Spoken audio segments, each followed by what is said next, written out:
sejahtera untuk kita semua.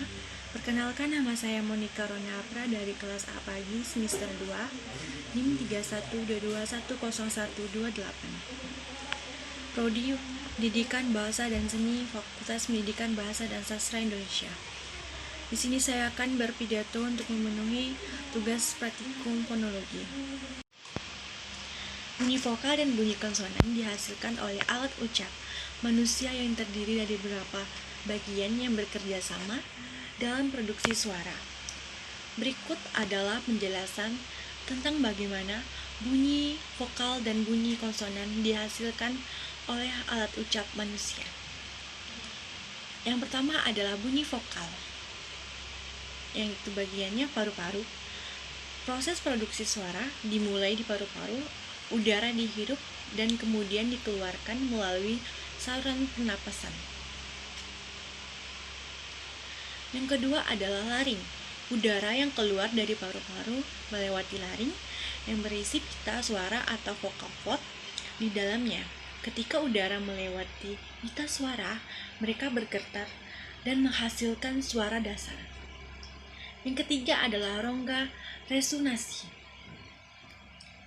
Udara yang dikeluarkan dari laring bergerak di rongga mulut atau rongga hidung. Rongga ini berperan sebagai resonator yang membentuk bunyi vokal yang berbeda. Bentuk rongga ini dapat diubah dengan mengatur posisi lidah, bibir, dan rahang yang memengaruhi kualitas dan suara vokal. Artikulator vokal.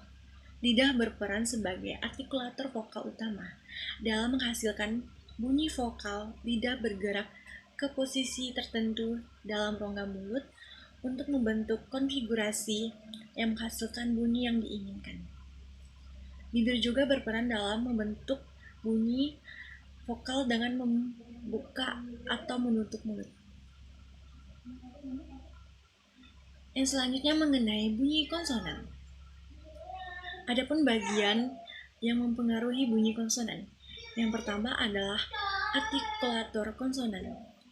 Bunyi konsonan melibatkan penghalang yang dibentuk oleh artikulator dalam alat ucap manusia. Artikulator tersebut termasuk bibir, gigi, rahang, langit-langit, mulut, dan tenggorokan.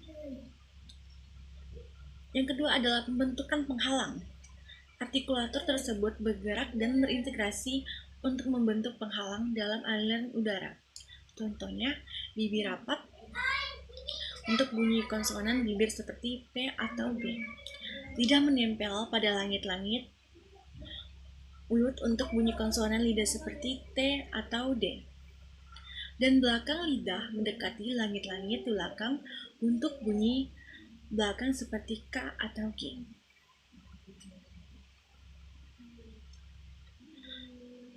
Yang ketiga adalah rongga resonansi. Mirip dengan bunyi vokal, rongga mulut dan rongga hidung berperan sebagai resonator dalam membentuk bunyi konsonan. Bentuk dan konfigurasi rongga ini dapat menghasilkan variasi dan kualitas bunyi konsonan. Yang selanjutnya adalah artikulasi dan perubahan suara.